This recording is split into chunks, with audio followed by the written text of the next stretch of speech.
abran micrófonos porque están cerrados. Bueno, soy Mariana Goldring, estuve haciendo la entrada informal. Les voy a presentar a Silvia Yankelevich, que es la que motorizó todo el ciclo y la que acompañamos con Marina. Ella es fue vicepresidente del 7º Congreso Metropolitano de Psicología, presidido por Eva Giberti y otros congresos. En publicaciones tuvo el premio por el duelo del padre en Homo Sapiens. Tuvo otra colaboración en el libro Políticas de la Niñez de Lozada, una compilación también de Eva Giberti. Por el libro Un psicoanalista en el 2050 de Topía, ha hecho publicaciones en medios, en Página 2, en Z, y aparte tiene un compromiso bastante importante en la participación en todas las actividades de derechos humanos. Silvia, todo tuyo. Abrí micrófono. Abrí micrófono, Silvia. Sí, sí. Bueno, como me conozco, voy a leer. Buenas noches a todas, a todos y a todes. Les doy la bienvenida y agradezco que estén acá compartiendo este encuentro. Es muy grato vernos con colegas, con amigos, conocidos, tanto de Capital como de otras provincias y hasta de otros países. Es una oportunidad enorme la que nos encuentra. Suelo decir, abriendo ventanas, en plena pandemia, para pensar junto a Susana Toporossi temáticas como las de las violencias y el abuso sexual, traumáticas y agudizadas en tiempos excepcionales como este, también un tiempo traumático. La amplísima convocatoria en la que se han sumado todos ustedes muestra la gran preocupación que los profesionales tenemos al respecto de estas problemáticas en nuestro país, formas aberrantes, desubjetivantes, deshumanizantes, con la expectativa de dar cuenta de ellas y dar lugar a la responsabilidad y al respeto por el semejante. Convicciones en Psicología, agrupación de la minoría de la Asociación de Psicólogos de Buenos Aires, se ha sumado a esta preocupación y ha posibilitado este ciclo. Quiero remarcar que este ciclo está atravesado por lo interdisciplinario, con la idea de construir un espacio, tal como en el prólogo del libro En carne viva, que recomiendo especialmente, es un texto imprescindible, prologado por Juan Carlos Volnovich, dice, al respecto de lo interdisciplinario, la necesidad, la posibilidad de la circulación de discursos y diálogos entre disciplinas no tecnocráticas que aporten a nuestro quehacer y a un pensamiento crítico y transformador. Mis especiales agradecimientos, por tanto, a los compañeros de Convicciones y en especial a quienes solidarias y generosamente me acompañaron. Sin ellas esto no se hubiera logrado. Me refiero a la licenciada Mariana Goldring, a la licenciada Marina Gendra y en prensa Sol Martínez y a su equipo. Ahora sí tengo el enorme placer cariñoso de presentar a quien seguro casi todos conocen, a mi colega y amiga generosa, jugada, en un quehacer no sin obstáculos y enormes dificultades que sin embargo sostiene. Eso a mí personalmente me conmueve. Y si bien muchos de ustedes la conocen, voy a presentarla.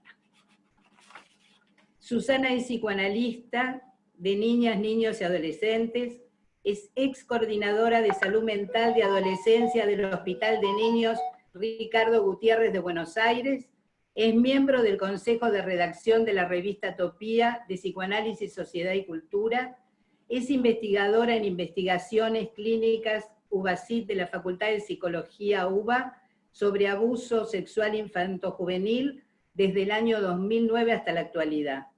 Es autora del libro En carne viva, Abuso sexual infanto-juvenil, editado por Topía en el año 2018, y es autora de numerosos capítulos y artículos sobre el tema de la adolescencia. Así que los dejo con Susana. Le doy la palabra. Bueno, les agradezco mucho la invitación. La verdad que es muy lindo haberme encontrado con cada uno de ustedes. A muchos y muchos los conozco, y bueno, es una alegría estar hoy con ustedes. Y bueno, la temática que yo pensé para compartir tiene que ver con cuáles son los efectos del abuso sexual en la infancia a partir de la adolescencia. Esa es un poco la idea. Y bueno, en principio no se puede pensar el abuso sexual de niños y niñas si no se lo ve a partir del estado de dependencia que ellos tienen respecto del adulto y del poder que esa dependencia le otorga al adulto. Hablar de abuso sexual es meterse con una de las formas paradigmáticas de cómo el patriarcado opera, no solo por la evidencia de relaciones de poder en las que alguien de sexualidad masculina hegemónica usa el poder que tiene sobre alguien considerado más débil, un niño, una niña, sexualidades no hegemónicas, para apropiarse de su cuerpo como ejercicio de dominio a través de la sexualidad.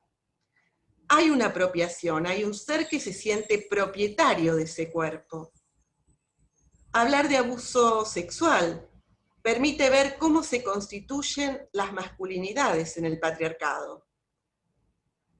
En el hacerse varón, tal como trabajan Silvia Bleichmar y Juan Carlos Volnovich, en esta idea de que el varón sale de un cuerpo de mujer y tiene que hacerse varón, para eso tiene que no ser mujer, alejarse lo máximo posible de su madre y dejar de ser niño. Hacerse varón implica ser fuerte, independiente, duro y activo para ser reconocido en la comunidad de varones. Y sería justamente quienes no se sintieran reconocidos de ese modo que recurrirían a conductas abusivas o abusar sexualmente para sentirse reconocidos a partir de haber tenido una acción de someter a alguien considerado más débil. Por eso, a pesar de que se muestre el sadismo del abusador, muchos hombres apuestan a ese sadismo para afirmar su masculinidad hegemónica y apropiadora en el patriarcado. Es un problema político. Se emite un mensaje de dominio de territorio sobre el cuerpo de los y las considerados más débiles. Por eso la salida para desarticular estos poderes no pueden ser individuales, sino colectivas.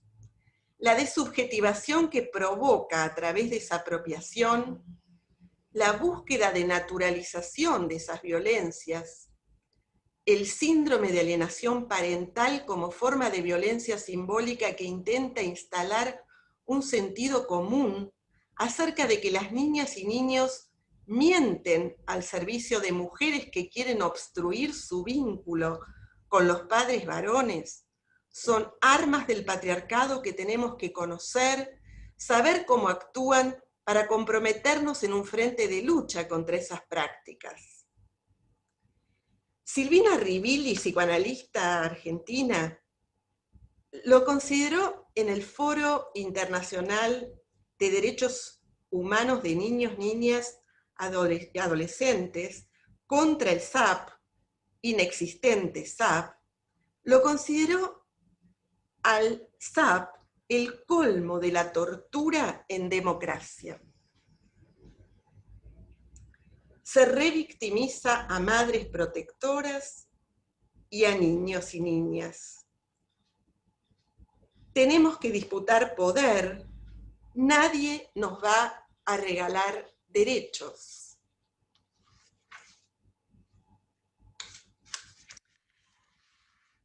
Las luchas para desarticular estas violencias deben darse en variados terrenos en simultáneo. Lo que no puede faltar es la prevención a partir de desenmascarar los modos del poder desigualador en la construcción de subjetividades que es totalmente solidario con el capitalismo y las formas de colonialismo, no solo del patriarcado.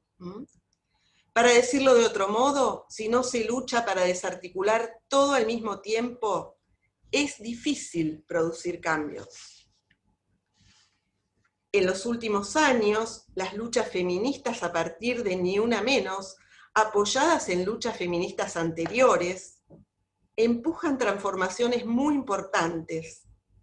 Los y las estudiantes secundarias van marcando un camino actualmente que comenzó con escraches a los varones adolescentes como modos impulsivos de empoderamiento de las adolescentes, y siguió con los talleres que apuntan a revisar las relaciones de poder entre los géneros.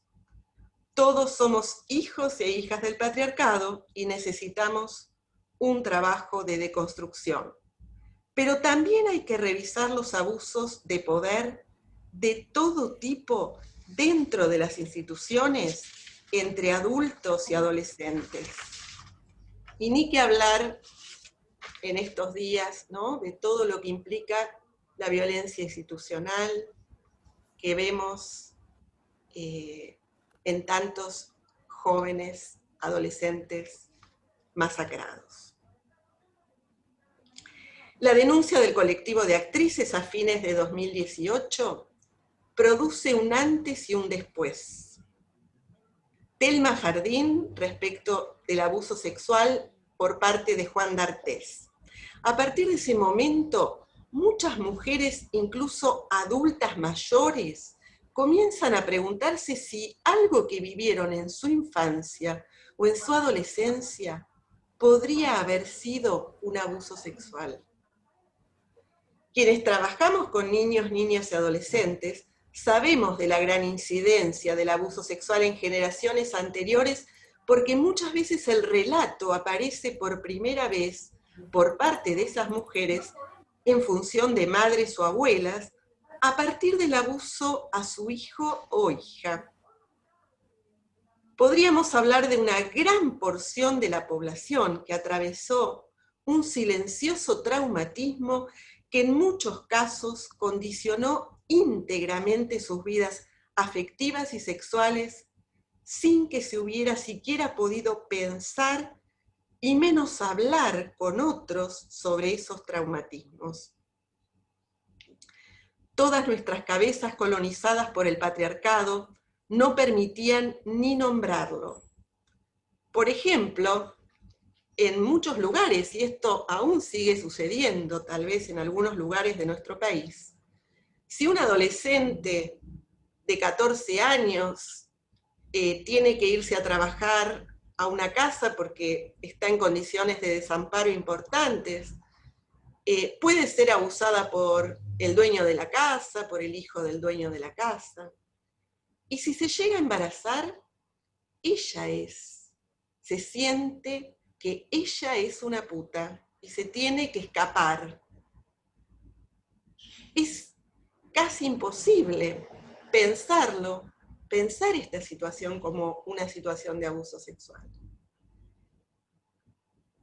Y durante muchos años en las que las madres y abuelas de nuestros niños y adolescentes actuales eran niñas y adolescentes, esto sucedía de una manera absolutamente impune y sin posibilidades de poder relatarlo y que alguien estuviera dispuesto a escucharlo.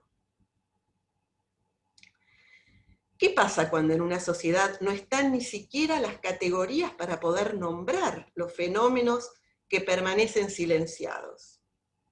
No hay quien escuche, quien les crea, ni quien esté dispuesto a administrar justicia.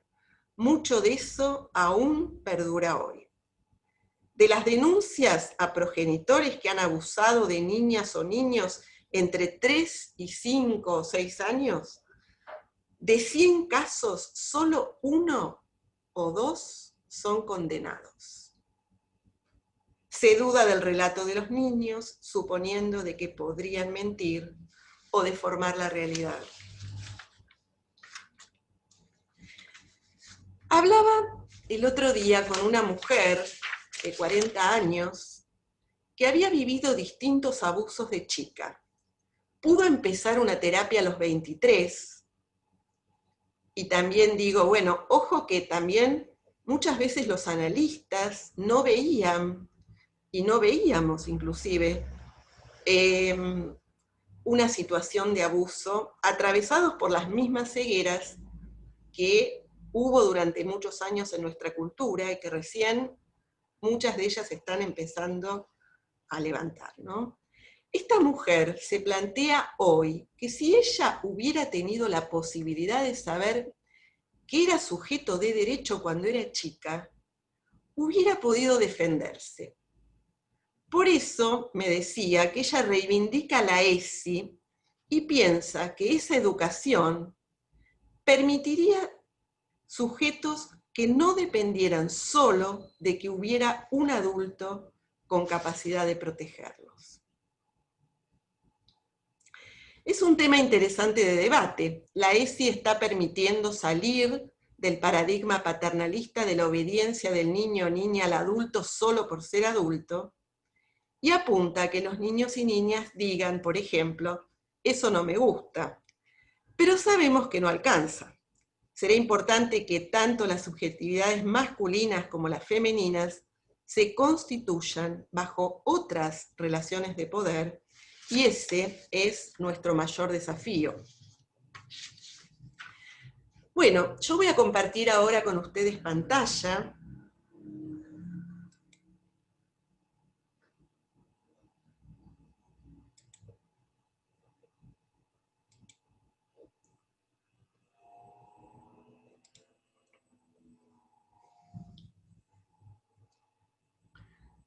A ver. Bueno, en principio, contarles una definición de abuso sexual, una de las posibles, que dice que es la convocatoria a un niño, niña o adolescente por parte de un adulto a participar en actividades sexuales que no puede comprender, para las que no está preparado su psiquismo por su nivel de constitución, y a las cuales no puede otorgar su consentimiento desde una posición de sujeto, y que viola la ley y los tabúes sociales. La relación de poder no permite que pueda negarse o protegerse ese niño, niña o adolescente. El adulto, sea el agresor, lo usa para estimularse sexualmente él mismo, a él o a ella o a otra persona. Las actividades sexuales pueden consistir en cualquier tipo de relación orogenital, genital o anal, o un abuso sin contacto como el exhibicionismo, voyerismo, o la seducción a través de las redes sociales, internet, o la utilización del niño en la producción de pornografía o para exhibirle pornografía. E incluye una gama que oscila entre la violación forzada hasta la sutil seducción. Si lo pensamos para el psicoanálisis, podríamos considerarlo como la conducta consciente de quien, buscando su propia satisfacción sexual, se apropia del cuerpo de un niño, niña o adolescente sin considerarlo como sujeto, o sea, desubjetivándolo. En realidad, aquí es interesante pensar la diferencia que hay con la implantación de la pulsión por parte del adulto criador, desde un aparato psíquico clivado, ¿no? Porque, por un lado, la madre pulsa, excita, la madre o quien ocupe ese lugar, inscribe la pulsión, y por otro lado, abre vías para la ligazón en la medida que lo calma. O sea, mientras excita, al tener su aparato psíquico clivado, no sabe que lo está haciendo. Esta implantación de la pulsión es lo que permite y va llevando a la complejización psíquica y activación de nuevas representaciones. En cambio, en la intromisión, tomando un poco lo que trabaja Jean Laplanche, en la intromisión, las acciones del adulto que en realidad interrumpen ese proceso. Y cuando hablamos de intromisión, hablamos de lo que hace el abusador, ¿no? Que realiza una intromisión de la sexualidad genital en quienes solo podrían procesar la sexualidad infantil, que no es genital, ¿no? Y en ese sentido, entonces, la intromisión lo que provoca justamente son efectos desestructurantes y desorganizantes en vez de promover la complejización psíquica y la activación de nuevas representaciones. Las niñas confunden sus fantasías edípicas, que muchas de ellas expresan deseos incestuosos, llevadas a ser actuadas por la seducción del adulto, con haber provocado al adulto. La propia pulsión de ese niño, niña o adolescente es expropiada por parte de ese adulto y usada para su propia satisfacción. Motiven-Yakar y Lesica sostienen la necesidad de distinguir los sucesos fácticos externos disruptivos, que sería lo traumatogénico, y los procesos psíquicos traumáticos, que son desencadenados. Jorge Rodríguez nos dice, además de lo pulsional, veamos que la palabra abuso queda corta y sexual encubre. Él propone desde la teoría del desamparo en Freud y desde la teoría de la dependencia en Winnicott, nombrarlo como violación al desamparo y estafa y traición a la dependencia. O sea, el estado de desamparo exige dependencia, siguiendo a Winnicott, sin otro no existimos, y el desamparo requiere de cualidades ambientales para ser atendido. Lo que plantea Jorge Rodríguez es que no hay que llamarlo abuso sexual, esto es realmente una estafa a la dependencia infantil, a la necesidad de dependencia, y lo que queda amenazado es la continuidad de ser. Entonces, habitualmente el aparato psíquico tiene que ir articulando todo lo nuevo que va ingresando con lo anterior. Habrá que ver, frente a una cantidad de estímulo que invade al aparato psíquico a partir de un evento disruptivo, ¿qué capacidad tiene el yo para metabolizarla? O sea, para hacer una transformación de algo heterogéneo en algo homogéneo. Y hablamos de traumatismo cuando el psiquismo no puede incluirlo con los modos habituales, y entonces esto que ingresa queda como un cuerpo extraño. Entonces lo traumático no es una falta de registro, sino un modo particular, distinto de empezar a procesar aquello que ingresa y que llega al yo. Lo primero que provoca el traumatismo es un cortocircuito, porque no permite articular. O sea, lo que necesita el sujeto es entender, y frente a este exceso y este traumatismo, esto no es posible, no hay vivencias que se puedan recordar, no llegan a constituirse, hay reviviscencias, presentificaciones, no puede haber recuerdos, queda alterada la posibilidad de olvidar y recordar. No se pueden ligar, no se puede calmar, solo se pueden evacuar. Y el psiquismo funciona justamente como un lugar de evacuación de algo molesto, ajeno y molesto, que necesita repetir una y otra vez para tratar de procesarlo. Y estas son las compulsiones que muchas veces nos encontramos cuando un sujeto vivió esa situación traumática.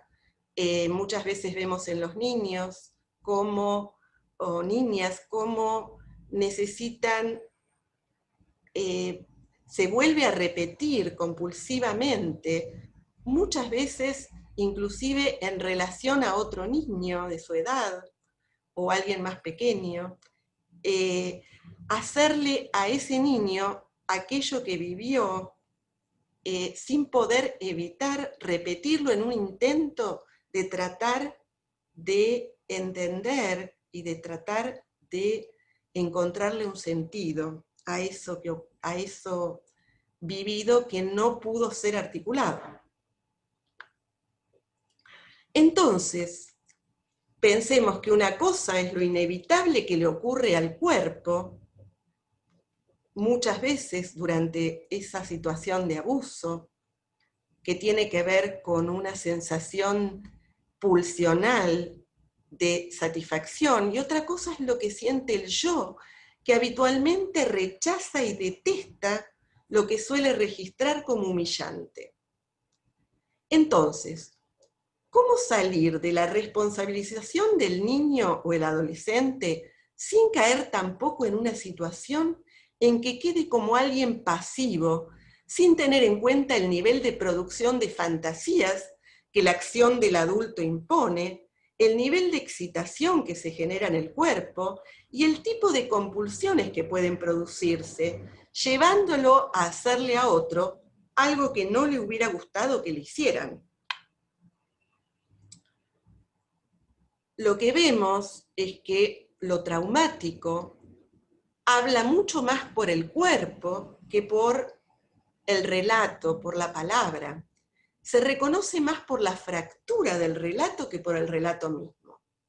Palabras entrecortadas, se larga a llorar repentinamente, tiene sensaciones persecutorias, un estado de alerta permanente.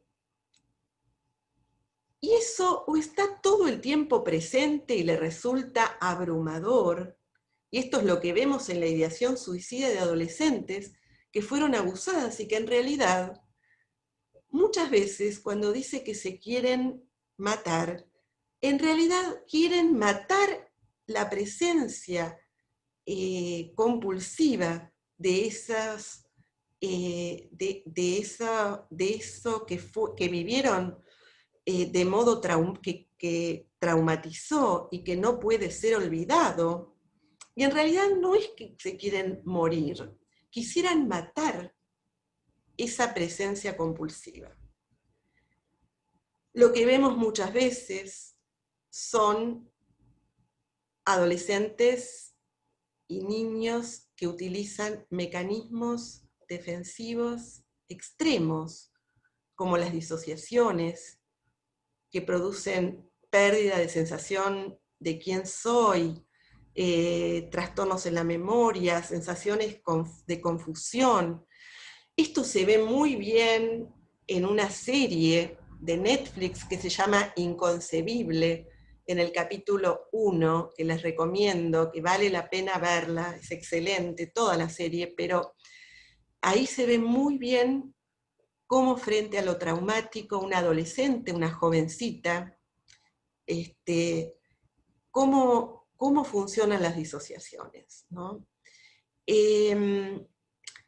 Otro de los mecanismos muy habitualmente utilizados para hacerle frente a esta situación y poder seguir viviendo con todo esto, es la escisión del yo, que consiste en encapsular la vivencia, o sea, para dejarla totalmente aislada como si nunca hubiera sucedido.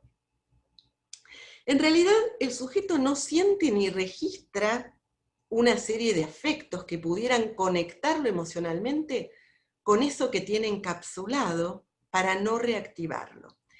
Y esto es lo que vemos muchas veces en las madres que fueron abusadas y que nunca lo pudieron relatar y no lo pudieron procesar, y que bajo esos efectos de la decisión del yo, el yo queda como muy empobrecido, como con muy poca capacidad, sobre todo para leer ciertas, es como si quedara con una imposibilidad de hacer ciertas relaciones para justamente no reactivar eso que está encapsulado, y entonces vemos muchas veces que esas mujeres no pueden registrar, no se dan cuenta cuando sus hijos pueden estar en un riesgo de vivir una situación de abuso.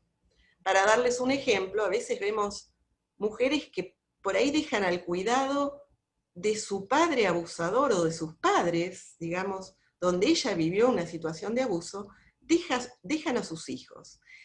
Y durante mucho tiempo esto se consideró como conductas negligentes o de connivencia con los abusadores.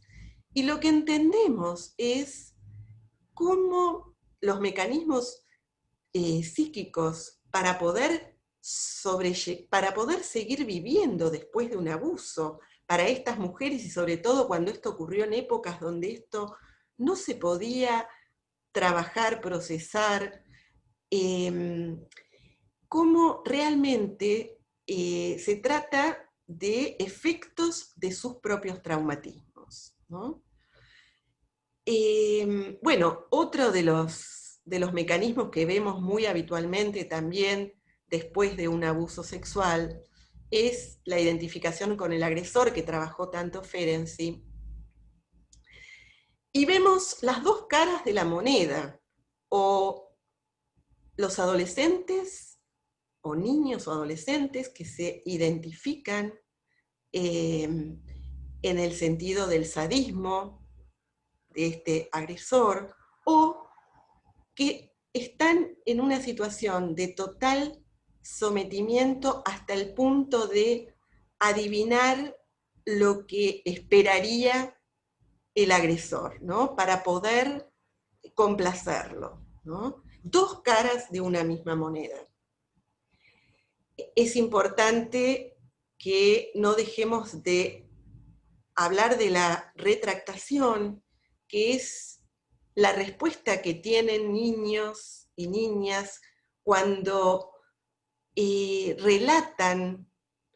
logran relatar, logran hacer visible una situación de abuso y se encuentran en el ambiente que ese ambiente no les cree, no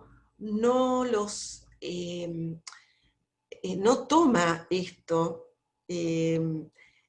y como una estrategia de sobrevivencia frente a esa revictimización que viven en ese momento por parte del ambiente, muchas veces se retractan y dicen, eso no pasó, no, eso le pasó a otro, a mí no me pasó. Y en realidad, para nosotros, los psicoanalistas, es casi una, digamos, confirmación de que ese abuso sucedió. A diferencia de lo que sucede en el ámbito judicial, donde muchas veces, frente a la retractación, la causa se cae, ¿no? Y como que, bueno, no se considera esto, digamos, no se hace la lectura respecto de que esto es una respuesta a una violencia por parte del ambiente que no le cree a ese niño o que no toma esto que está relatando. Les cuento una breve, digamos, un relato de un adolescente de 14 años que me dice, tengo es una adolescente que fue abusada por su padre, a los 4 años vino a la consulta que no quería ir a la casa del papá, de golpe dejó de ir, bueno, vivió situaciones muy revictimizantes a lo largo, por parte de la justicia también, ¿no? Dice, tengo el síndrome de Capgras. Le digo, ¿qué es eso? Me dice, lo busqué en internet, se llama de Capgras o ilusión de Socias. Dice, es un trastorno neuropsiquiátrico. Se cree que una persona, que generalmente un familiar, es reemplazado por un impostor idéntico a esa persona. Dice, yo le preguntaba a mi mamá, siempre, mamá, ¿cuál es mi clave?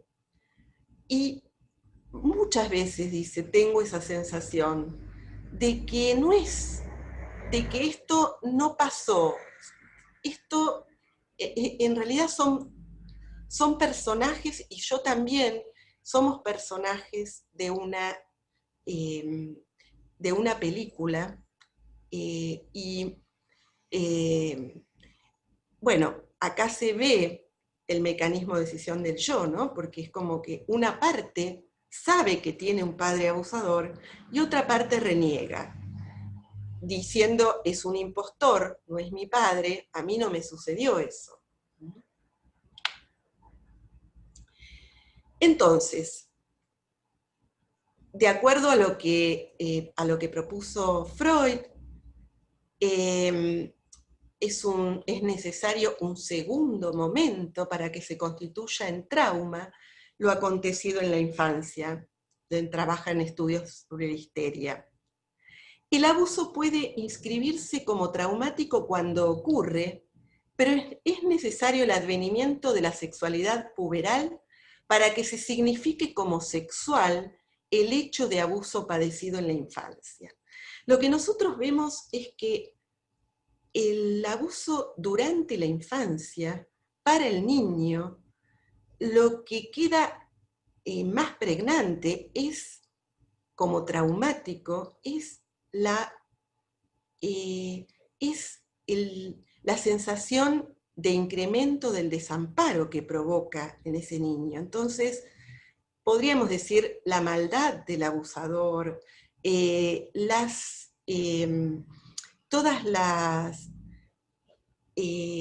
todos los hechos a los cuales obliga a ese chico, las amenazas, todo esto que incrementa enormemente la sensación de desamparo de un niño que debería ser cuidado por ese adulto y que ese adulto se le transforma en alguien que lo ataca, es lo traumático durante la infancia. Pero en realidad, recién después de la pubertad, es que ese niño o esa niña van a poder entender el sentido genital que tuvo para el abusador, eso que hizo cuando él era chico. Y ahí volverá a ser traumático y aparecerán un montón de afectos displacenteros, miedos, angustia, inhibiciones, vergüenza.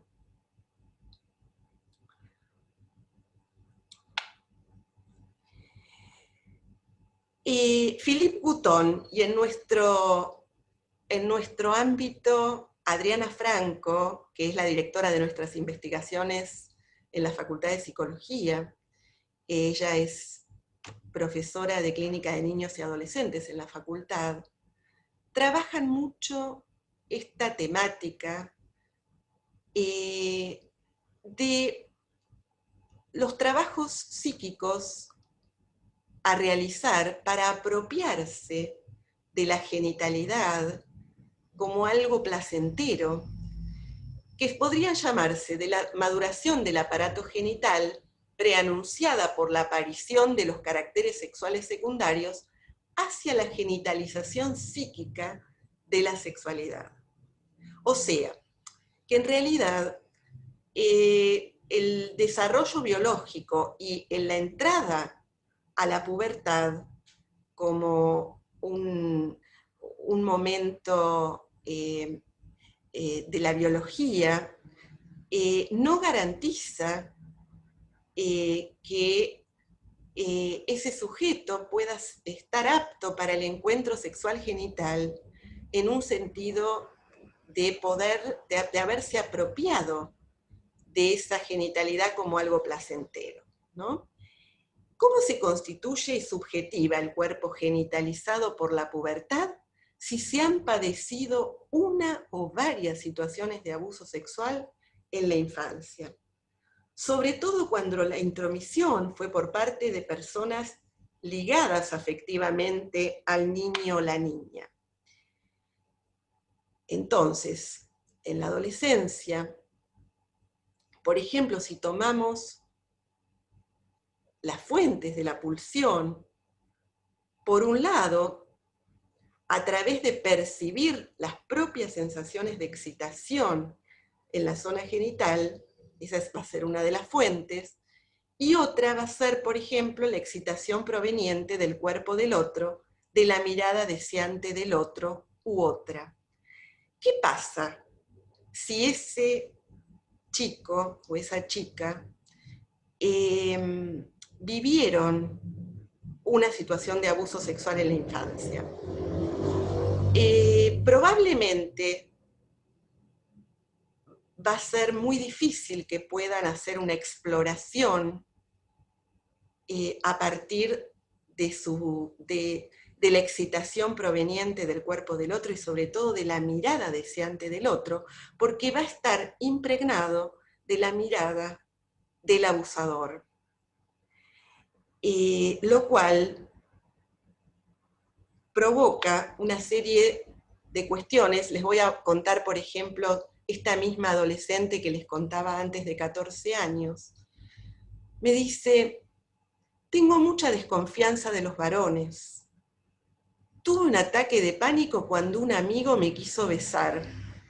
Un beso me parece como escupir saliva dentro de la boca, me da mucho asco. Fíjense cómo es imposible explorar lo que es un beso, lo que es el acercarse, el tocarse, cómo queda impregnado por lo que probablemente esta nena ha vivido en relación a su padre abusador, cómo ella ha entendido esa situación que probablemente haya tenido que ver con algo que le hizo el padre a ella en la boca. Esto quedó como un sentido que impregna totalmente de sentido esta situación de la pubertad y no puede explorar y hacer una experiencia con su sexualidad. Mi amiga nos invitó a mí y a él a su casa, y ella se quedó dormida. Él me quiso besar. El romance me aterra. Soy tonta, no conozco la manera de hablar de los adolescentes, se siente totalmente extraña en el mundo de los adolescentes. Un chico me dijo: ¿querés juntarte? Eso significa, ¿querés chapar? Pero yo le dije que sí, no sabía qué era juntarse. Después, cuando me di cuenta que juntarse era chapar, quise salir corriendo. Mi prima es muy enamoradiza y yo no entiendo cómo puede interesarle eso.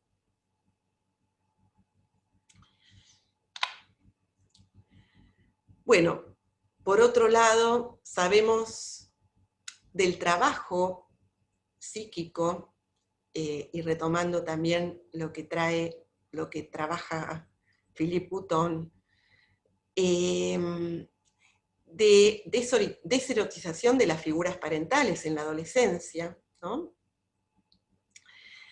Philippe Couton llama violencia puberal a la seducción de los padres hacia el adolescente y afirma que éste no podrá constituir las escenas puberales porque están demasiado presentes físicamente y el peligro de incesto es real.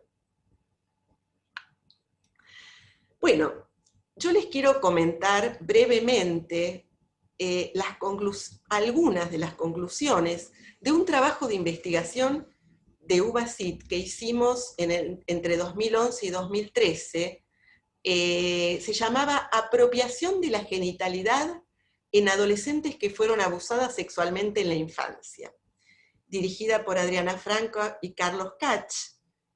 Bueno, y ahí está el nombre de todos los miembros del equipo de ese momento. Graciela Boloski, que está hoy presente, también está como autora de esta investigación. Fíjense las conclusiones. Inhibiciones sexuales e inhibiciones generalizadas y rechazo a tener experiencias sexuales. Ofrecer el cuerpo anestesiado si es que tienen una relación amorosa o tener sexo sin compromiso afectivo. Vergüenza manifestar tener una relación amorosa como si fuera pecaminoso. Trastornos en alimentación, sensaciones ligadas al asco.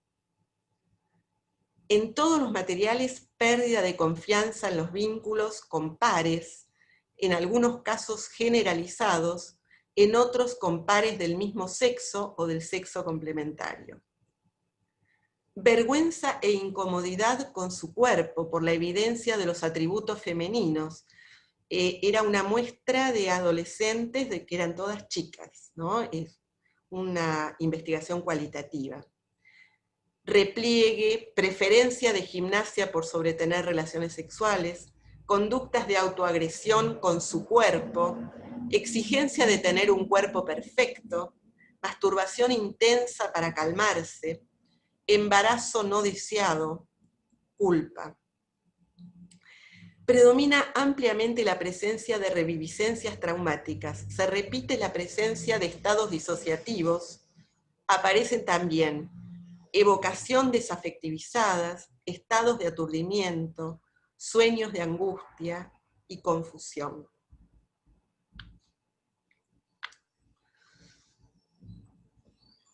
¿Qué salidas psicopatológicas vemos cuando los trabajos de estos que llamábamos de lo puberal están obstruidos?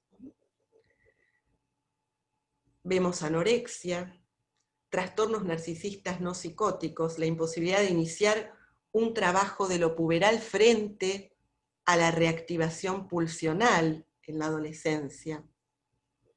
O por fragilidad narcisística, el yo se desborda y se defiende rechazando al cuerpo puber. Dolores abdominales a repetición durante la menarca. Rechazo explícito al jugar, al fantasear, al dibujar, al narrar. O sea, un rechazo a todo eso, a pensar o estudiar, y a todo lo que resulte una actividad placentera. Lo que vemos muy habitualmente en la clínica, en el servicio de adolescencia, es abuso en la infancia, anorexia a partir de la pubertad, ideas de suicidio y cortes en la piel durante la adolescencia. Por eso es tan importante, sabiendo cómo estas 4 formas de expresión, digamos, del malestar o de, digamos, estas problemáticas están muchas veces asociadas, es importante que cuando, bueno, uno se encuentra con alguna de ellas, por ejemplo, cuando aparecen estas ideas de suicidio, cuando aparecen los cortes en la piel en la adolescencia, poder explorar la posibilidad de que haya habido un traumatismo por abuso provocado en la infancia y que se haya, digamos, que se haya producido en este segundo tiempo de la adolescencia, nuevamente, un traumatismo. En el equipo de investigación decimos por eso que para un niño que vivió, una niña, en la infancia, un abuso, es importante que después de la pubertad, durante la adolescencia, a partir de ahí, estar atentos ante la posibilidad de volver a hacer una consulta, ¿no? Por las implicancias que puede tener en esto de que una vez que el adolescente entendió el sentido genital que tuvo para el abusador, pueda volver a producirse nuevos efectos traumáticos, ¿no? Lo que vemos entonces, hablando también de lo que pasa después de la adolescencia, a partir, digamos, de la adolescencia y en lo posterior, hablábamos de las madres de niños y niñas abusados sexualmente. Bueno, esto yo ya se los comenté antes, que seamos cuidadosos antes de considerar madres negligentes o cómplices, en tratar de ver si estas no son mujeres que están bajo efectos de sus propios traumatismos infantiles, no procesados, no elaborados, y muchas veces ni siquiera reconocidos por ellas mismas. Por eso les decía el efecto que produjo lo público que se hizo la denuncia de Thelma Fardín, y cómo además se pudo visualizar que una situación de abuso que pasó hace muchos años puede seguir absolutamente intacta y produciendo efectos a lo largo de muchísimos años o de toda la vida, si eso, digamos, queda así, ¿no? No se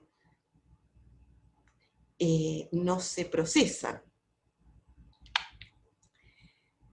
¿Es posible la elaboración de lo traumático? Sí.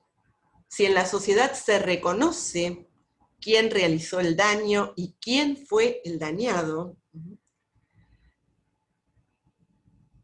el traumatismo individual puede ser procesado si en la sociedad hay un espacio para que se escuche a quienes padecieron y se sancione, si en el ambiente de ese sujeto se le cree, y con un tratamiento psicológico que implica la construcción de un vínculo de confianza que resulte reparatorio de la confianza perdida hacia el ambiente, que es lo más grave, digamos, que le sucede a ese sujeto. Bueno, y para terminar, la recomendación de 2 libros que son testimoniales de 2 personas que vivieron una situación de abuso y que lo relatan en un libro. Otro es ¿Por qué volvías cada verano?, de Belén López Peiró. Y el otro es instrumental, Memorias de música, medicina y locura, de James Rhodes, que es un pianista británico, que lo publicó en 2015 y que está en internet. Bueno.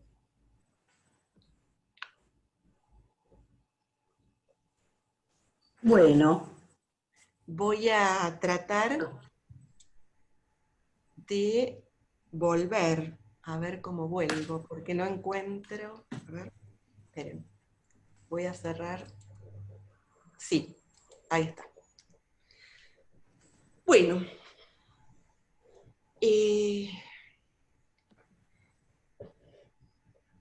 en realidad hice un recorte de algunas cuestiones que me permitan tratar de compartir con ustedes algo de lo que sucede a partir de las situaciones de violencia sexual contra niños, niñas y adolescentes, y cuáles pueden ser los efectos posteriores, ¿no? Y bueno, acá les propongo que abramos, creo que el sistema es a través de escribir preguntas, comentarios. Acá tenemos también otras colegas que trabajan muchísimo en la temática y seguramente también pueden aportar o hacer comentarios, así que...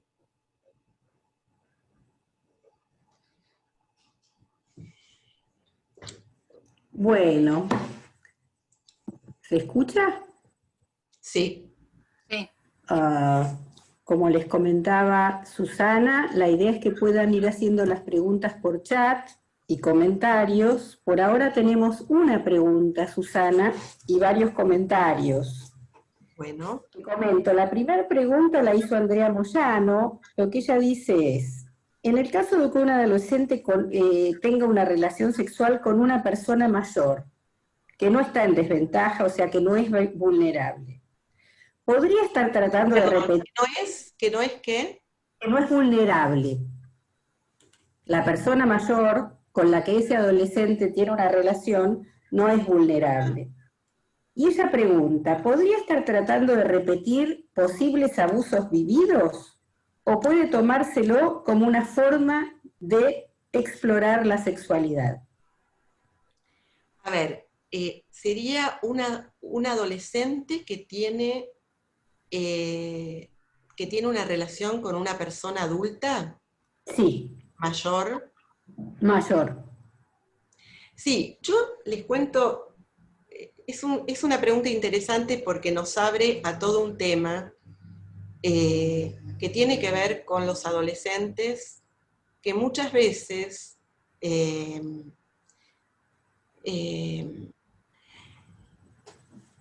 por ser, digamos, por tener un cuerpo similar al del adulto, son considerados como que no, tal vez esto no es exactamente lo que ella pregunta, pero me parecería importante aclararlo, que todo adolescente, todo y toda adolescente están todavía en un momento de constitución psíquica. Y a no confundirnos, porque muchas veces, inclusive ha habido casos muy renombrados donde se ha considerado que responsable a un adolescente cuando era en realidad violentada por adultos que, por ejemplo, venían a vender drogas a la escuela, que tenían y que digamos, la iban induciendo para tener relaciones sexuales que luego terminaron, por ejemplo, en la muerte del adolescente, y donde se dieron debates que justamente el patriarcado no reconoce la situación de estas adolescentes como alguien que está todavía en un momento de constitución psíquica y que frente al poder de un adulto, por más que pueda tomar, digamos, que pueda elegir, en realidad sigue siendo un adolescente y la responsabilidad de los adultos tiene que ser marcada claramente, ¿no? Perdón, Susana, te interrumpo porque está aclarando, Andrea, que Sí. lo que hubo fue una situación, no una relación sexual, sino Ajá. deseos de él hacia una tía, ¿sí? No Perdón, hubo una ¿cómo? relación No era una sexual, relación sexual, sino sino algunos manoseos de este chico hacia una tía. un chico que manoseaba a una tía. Sí. y que Una situación de manoseo, dice. él era un adolescente y la tía era una adulta, eso. Sí, sí. Entonces lo que ella pregunta es si eso podría haber sido alguna situación donde él está repitiendo algo que vivió, algo que le hicieron, por ejemplo. Que le Sí, hicieron o si jugar. puede tratarse, dice, de una forma de explorar su propia sexualidad. Ajá. Bueno, a ver, lo que nosotros vemos muchas veces es que los adolescentes que vivieron alguna situación de abuso pueden tener conductas abusivas. Nosotros siempre cuando hablamos de adolescentes no decimos que son abusadores, decimos que tienen conductas abusivas porque no es lo mismo tener conductas que ser, y no podemos nombrar a los adolescentes como abusadores porque justamente también por lo que hablábamos, que están en un momento todavía de constitución psíquica, y muchas veces sucede que han sucedido conductas con alguien más chico, de su misma edad, o inclusive con una edad mayor, donde se está repitiendo algo que fue vivido por ellos, y que, pero cuando hay un adulto en juego, siempre la responsabilidad es del adulto, o sea, si hay una tía adulta y este adolescente, digamos, tiene este tipo de conductas, por más que, digamos, que él haya iniciado esto, siempre las relaciones de poder hacen que la responsabilidad de eso que sucede sea del adulto, ¿no? O sea que por más que esto haya sido empezado por él, tenemos que pensarlo como algo que queda, digamos, bajo responsabilidad de esa tía. ¿No? ¿Sí? Una pregunta. Sí. ¿Qué sucede cuando el abuso es perpetrado por una mujer? Porque hablaste hasta ahora de abusadores varones. ¿Tienen las mismas características? Bueno, ustedes saben que se reportan muchos menos casos donde la abusadora es la mujer que en casos de varones, ¿no? Muchísimos menos.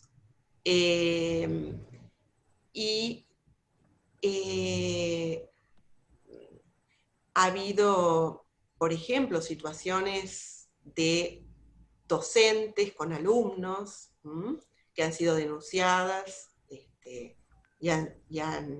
digamos, y fueron condenadas. El tema del abuso de la mujer, porque a veces muchos se preguntan si sucede mucho menos o es menos visibilizado, es menos visible, digamos, ¿no? Y ahí hay un tema que tiene que ver justamente con el lugar de la mujer en relación al cuerpo, digamos, en relación a los hijos, por ejemplo, si lo pensamos en la relación madre-hijos, pensemos cómo el lugar que tiene la mujer en la crianza de los hijos y en la relación corporal de la mujer con el hijo, cómo esto hace que sea mucho más difícil pensar una situación de abuso por parte de una mujer que por parte de un varón, ¿no? De todos modos, si yo les cuento en relación a las denuncias que hay, bueno, el número de mujeres es mucho menor, muchísimo menor al caso de varones. Y en general tiene que ver con estos lugares de poder que serían docentes, profesoras, o maestras, este tipo de situaciones, ¿no? Te digo otra pregunta, que por ahí Sí. se pueden juntar dos. Una es, ¿cómo se puede evaluar el abuso de un puber o adolescente hacia un niño? ¿Y cómo se puede trabajar con eso? La otra, que es cercana, pero no, tendría que ver con si un adolescente se corta la piel como forma de traumatismo sexual infantil, pero no lo nombra o lo niega. ¿Cómo podemos operar en el tratamiento? Sí, junté dos, pero me parece que tienen que ver con qué podemos hacer. Sí. Yo te agregaría algo, Susana, que tuve muchos casos de chicos hermanos que de 12 años con hermanitas de 5 en todo el tema de exploración y que después de muchos años de tratamiento, las chicas con ya 22 años recuerdan estas situaciones y las viven como abuso. Sí. Bueno, ustedes, sobre todo con dos de las preguntas, la primera y la tercera, toman una temática que es importantísima en este momento, que tiene que ver con un gran crecimiento en las consultas en relación a adolescentes con conductas sexuales abusivas hacia niños o niñas, o hacia otros adolescentes.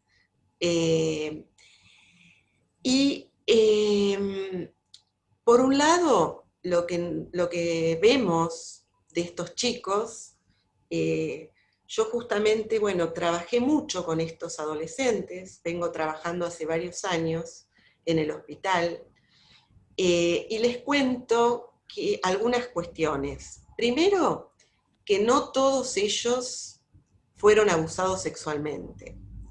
Algunos sí, otros no. Lo que sí todos atravesaron, todos, son situaciones de violencia muy importantes, y sobre todo situaciones de desamparo, y lo que yo encontré en todos los casos es el no reconocimiento por parte del padre. Por ejemplo, chicos que el papá se fue, los abandonó y después de muchos años se encuentran en Facebook, lo ven al padre con una familia, con otros hijos, por ejemplo. Chicos cuyo papá dudó siempre de la identidad de ese chico, digamos, de la paternidad, perdón, digamos, de ese chico, de ese hijo, ¿no? O por ejemplo, que adolescentes que el papá los abandonó, vuelve después de después de un tiempo, y bueno, solo habla con el hermano, a él ni lo mira, por ejemplo. Les doy distintos casos de situaciones donde digamos que el padre, sobre todo, hay una gran carencia en relación a sentirse reconocido, ¿no? Y muchas veces, a través de estas conductas, de someter a un chico más pequeño, alguien o una chica, es un modo de sentirse que a través de esa conducta es como que se siente, busca el reconocimiento, digamos, de otros varones y busca sentirse reconocido en los códigos de lo que son las masculinidades hegemónicas en el patriarcado, que es que para sentirse reconocido hay que ser fuerte, duro, y someter a alguien más débil, considerado más débil, ¿no? Dentro digamos, del sistema, ¿no? Entonces, bueno, este tipo de situaciones es lo que vemos habitualmente en estos adolescentes, y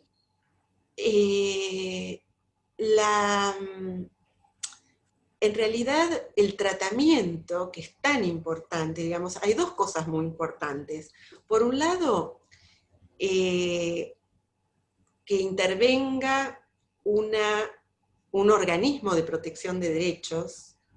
Ustedes vieron que en nuestro país, a partir de los 16 años recién interviene la justicia penal, antes no, pero que intervenga un organismo que garantice que estos chicos cumplan un tratamiento y en el caso de los de 16 para arriba, bueno, justamente el proceso, digamos, de la denuncia judicial y que se sancione de alguna manera algo que fue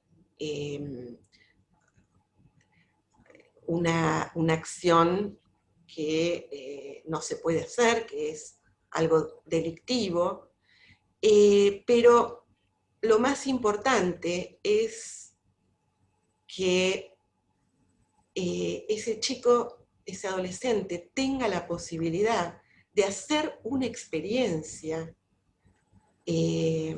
a partir de un tratamiento, y tal vez sería muy importante también en su ámbito, digamos, familiar y en su ámbito de pertenencia, donde realmente se sienta reconocido como sujeto, sea respetado como sujeto, donde en ese vínculo, por ejemplo, en el espacio terapéutico, pueda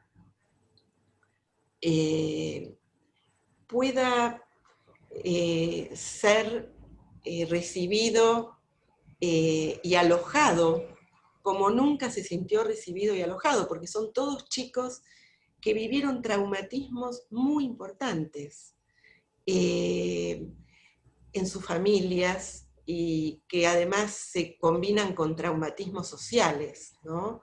De haber sido, de no haber tenido por ahí, digamos, padres que los hubieran cuidado, que los hubieran alimentado, que tuvieron que salir a robar para poder sobrevivir.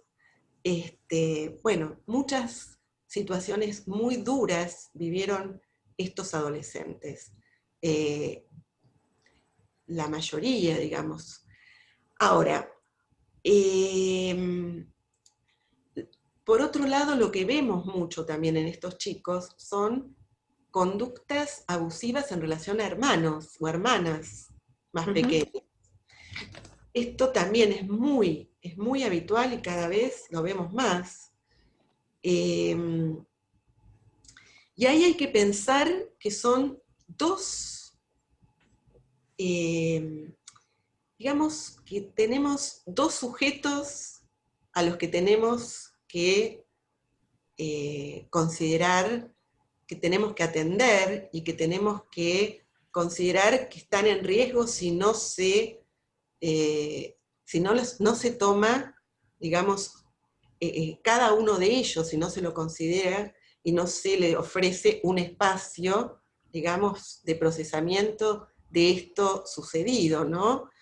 En el caso de los hermanos, bueno, muchas veces vemos que se repiten situaciones incestuosas familiares que vienen de generaciones, muchas veces situaciones silenciadas, no procesadas en esa familia de incesto, donde esto se repite bajo estos modos. Habitualmente suele ser necesario muchas veces poder producir alguna separación de estos hermanos,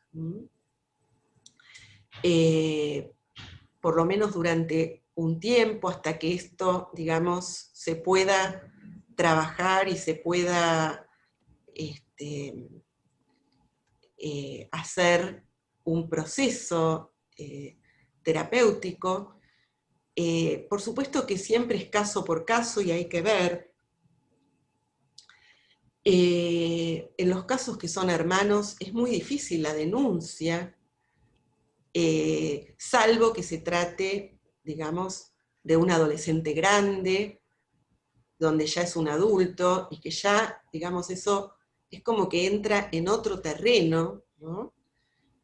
Vuelvo a decirles que cuando hablamos de adolescentes pensamos en que estamos todavía frente a un aparato psíquico en constitución, con chicos que no han podido construir responsabilidad, con legalidades que no se han logrado transmitir en esas familias, donde hace falta además trabajar con las familias también, no solamente con el adolescente, y por supuesto que el niño que vivió esa situación respecto de un adolescente puede ser tan traumático como si hubiera sido el abuso por parte de un adulto. Lo que pasa es que, bueno, cuando se trata de un adulto que es el padre, por ejemplo, que tendría que cuidarlo y lo abusó, esta situación, digamos, agrava aún mucho más el nivel de traumaticidad de esa situación, pero siempre puede ser tan traumático. Por eso nosotros decimos, más allá de que nosotros pensemos que el adolescente es pensado como, lo pensamos como conductas abusivas y no lo llamamos abusador, esto no quita que el daño que ha provocado haya sido muy importante y que ese niño o esa niña necesitan, por supuesto, de un cuidado, de un tratamiento, esa familia también. Y bueno, realmente es muy conmovedor ver la cantidad de situaciones que están llegando a la consulta de este tipo de problemáticas. Los profesionales de la salud muchas veces, cualquier profesional digo, porque son recibidos por los equipos interdisciplinarios en los hospitales, cuesta mucho aceptar a estos pacientes, porque muchas veces se los piensa, se los confunde con abusadores adultos. Pero bueno, son chicos que tienen esa oportunidad de que en un espacio terapéutico poder ser alojados por primera vez y poder, digamos, reparar a través de un vínculo terapéutico donde puedan ser, digamos, recibidos, alojados, bueno, hacer una experiencia que no la pudieron hacer habitualmente con sus objetos primarios, y bueno, es esa oportunidad, ¿no? Y me parece que hace falta mucha capacitación en todos los lugares de atención de adolescentes para trabajar con estos chicos, para no confundirlos con adultos, y bueno, y poder ofrecerles el espacio terapéutico que necesitan. Hay una a ellos y a sus familias. Quiero comentar algo. Sí. Hay tantos comentarios, agradecimientos y preguntas que no vamos a poder tomar todos, estamos tomando algunos porque quizás también hay algunas de las preguntas que estás ya contestando con lo que estás contando. De todas maneras van a quedar preguntas sin contestar porque... Igual, Marina, hay algunas que son para la próxima jornada que tienen que ver con lo legal. Así que... Exacto, exacto. Pero hay una pregunta que me parece que está ligada a esta situación de pandemia y de aislamiento, en donde no hay concurrencia a las escuelas. Entonces, la pedido es si podés compartir cómo te parece que puede estar operando esto en las escuelas, dado que no hay posibilidad para las niñas de enunciar estas situaciones. Y pregunta si han bajado las consultas durante esta pandemia. Bueno, les cuento que las situaciones de violencia que se denuncian en los organismos que reciben denuncias han aumentado durante la pandemia, de acuerdo a lo que yo fui leyendo, alrededor de un 20%. Ustedes fíjense que las condiciones de tener que convivir permanentemente, sin opciones de salida, de poder hablar con alguien de afuera, produce, digamos, bueno, también puede producir un escenario de mayor impunidad para los abusadores. En realidad, por otro lado, también nos encontramos con otro tema, que es que las instituciones públicas, los hospitales, los equipos de salud mental en general, están recibiendo, priorizando durante la pandemia, trabajar con los equipos de salud que están, digamos, desbordados y traumatizados en relación a su tarea como equipos de salud, ¿no? O sea, los trabajos de interconsulta dentro de los hospitales. Y lo que estamos viendo muchas veces es que no es fácil que se reciba un caso de abuso, por ejemplo, un diagnóstico, una consulta de situaciones de abuso en los espacios de salud mental de los hospitales. Esa es la realidad que estamos atravesando en este momento. Por lo cual, bueno, es un momento álgido, realmente álgido, difícil, y habrá que ver con qué nos vamos a encontrar después, cuando se abra la posibilidad de estas consultas. También, digamos, por ejemplo, la convivencia de adolescentes cuyos padres no aceptan su orientación sexual y que, bueno, tienen que convivir permanentemente y donde aumenta las situaciones de violencia, ¿no? Bueno, todo esto está sucediendo lamentablemente en este momento, ¿no?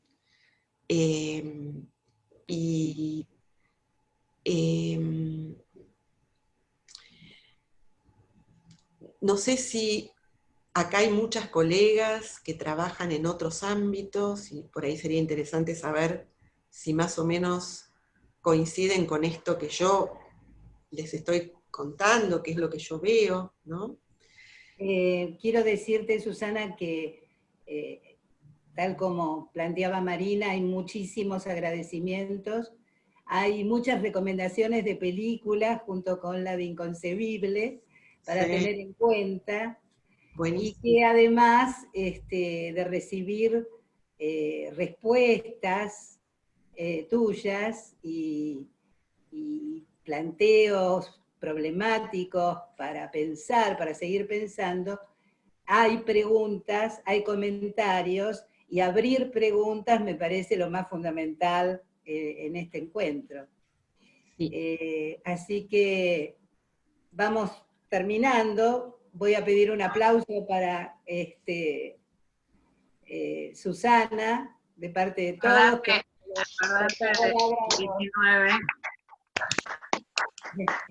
Abran los micrófonos. ¡Bravo! Gracias.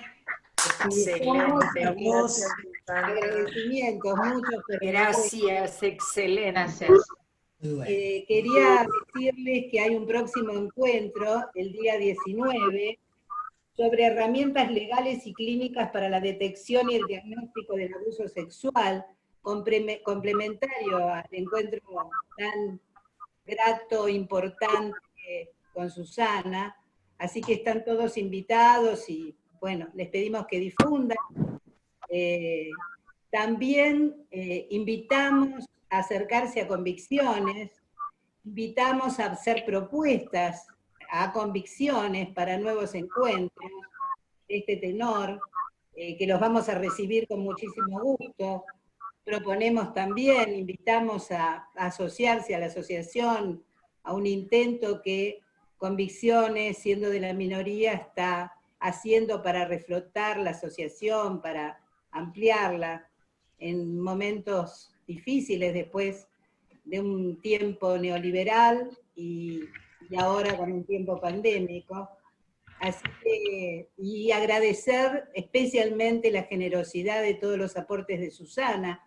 No sé si a lo mejor Marina y Mariana piensan que hay algunos comentarios más. Yo sé, he leído que hay algunos temas del traumatismo, del trauma muy importantes. Yo misma tengo comentarios para hacer al respecto. Si es que pueden, porque algunas personas se van porque es la hora que habíamos planteado, pero por ahí podemos quedarnos un rato más.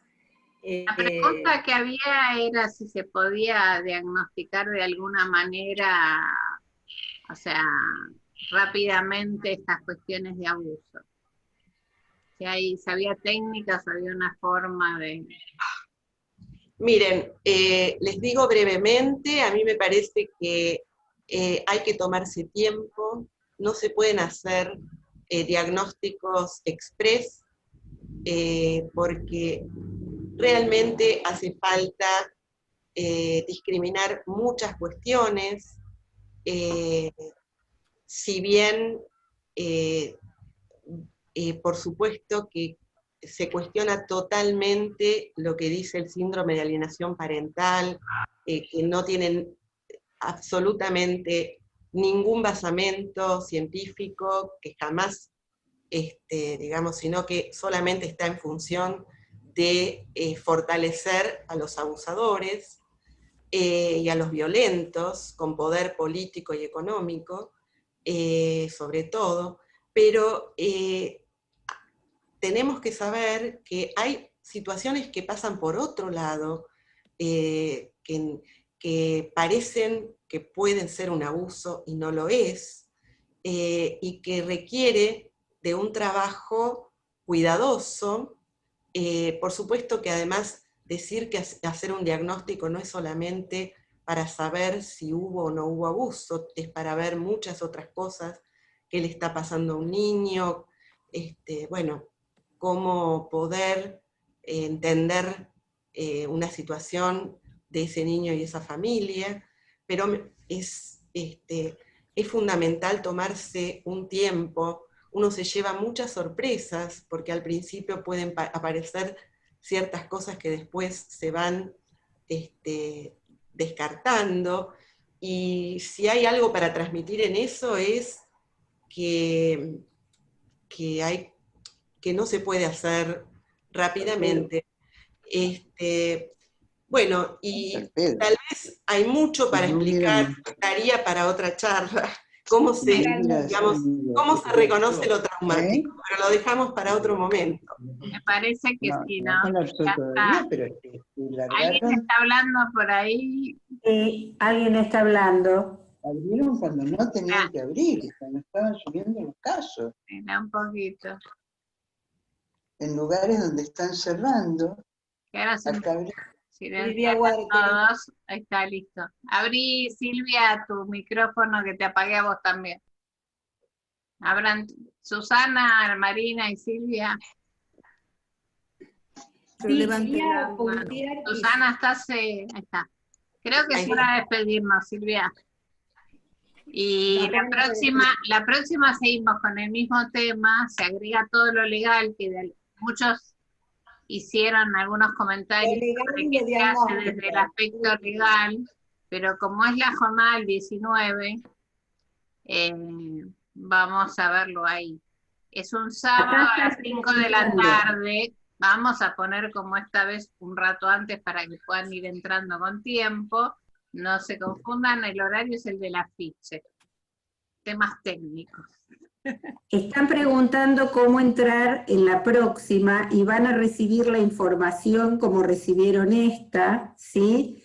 Y va a estar en un formato que va a subirse a la página de Convicciones, por ejemplo, que hay una página en Facebook, y también se pueden enterar por mail. Todos los que han sido inscriptos van a recibir la información para entrar en esa reunión y ya se pueden ir inscribiendo. Algunos por WhatsApp. Hacemos a todos.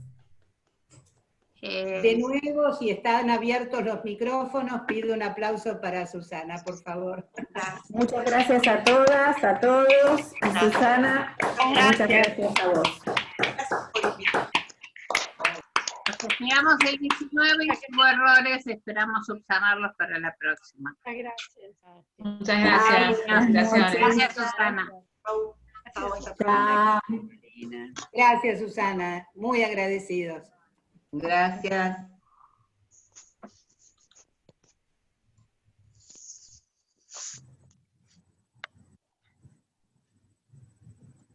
Parece que no nos queremos ir.